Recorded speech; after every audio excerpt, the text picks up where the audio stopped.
Still, you have the declines because you have all the uncertainty. Let's bring Doug Flynn in. Flynn Zito Capital Management usually talks to us before the bell. The president was talking then, so we talk to you now about this.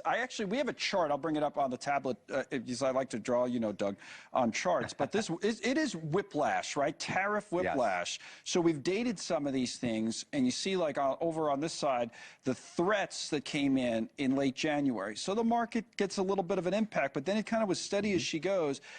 More threats, and then this part here, when it went into effect, and so, oh man, he's going to really go through with this, and that's, or is he? Because then you have pauses in here, and then the decline at the end. But that's like what I was trying to say is that it is whiplash, the back and forth. We don't know what to expect.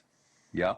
I mean, it's the trade tensions, and there's a bit of slowing growth that's causing some worry, but we're getting tired of it. And I think the market, you know, the other day, the market rallied on the fact that he said he'll pause some of these for another month.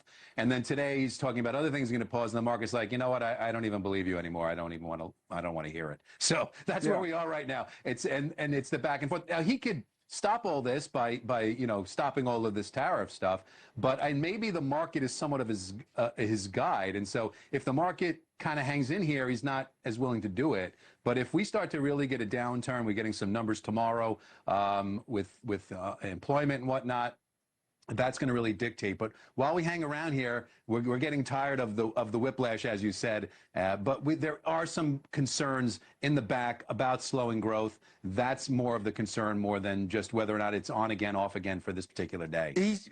The way he talks, at least the way he was talking today, it didn't sound like, and again, he could change because he does change all the time. We saw it in the first term as well, but it didn't sound like, especially with Canada, he really has it out for Canada, that he's going to be pulling back. Here's part of what the president said a short time ago about the Canadians. We don't need their lumber. We have more lumber than they do. We don't need Canada's lumber. So what I'm doing is I'll be signing an executive order freeing up our forests so that we're allowed to take down trees and make a lot of money and then reharvest trees. We don't need trees from Canada. We don't need cars from Canada. We don't need energy from Canada.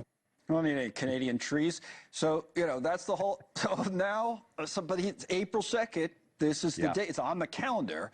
Literally says doesn't want to be April 1st because he doesn't want to be April Fool's Day, but it sounds like he's going to hit them. So now, now what? Some people, by the way, to your earlier point, I've heard the word recession come up in commentary the last few days.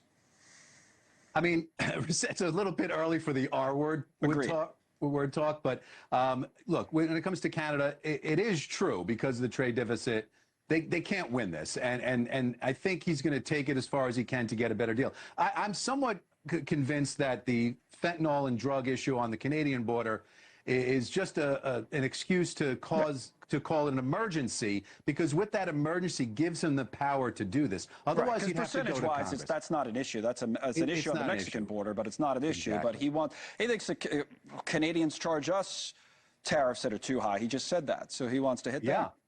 And they do, and so I keep coming back to the same argument. If tariffs are stupid, as Trudeau said, then just make them all zero, and we'll start over. But that isn't going to happen. They want to have their tariffs, and so we're going to go back and forth. In the end, it's all about getting a better deal, and I think he'll push it as far as he can until maybe there's some real negative long-term impacts. He's not going to want that. So short-term, okay, we're going to bounce around here. There's some opportunities. There's some risks. There's some concerns. Recession, too early for that talk. A lot has to happen. Some good numbers will probably come out tomorrow, mainly because we're still in February and a lot of this hasn't kicked in. I'm more worried about what happens next month when next month's numbers come out. So, so we'll see what happens tomorrow morning. But with the jobs, tough talk. It's backward looking, and I think you're right. Forward looking is like, well, why would we talked about this the other day, be hiring aggressively now if I don't know what the future holds, if I don't know, like Doug's doing a home renovation, now he can't use any Canadian lumber for it, you know, so you got to readjust. Thanks, Doug.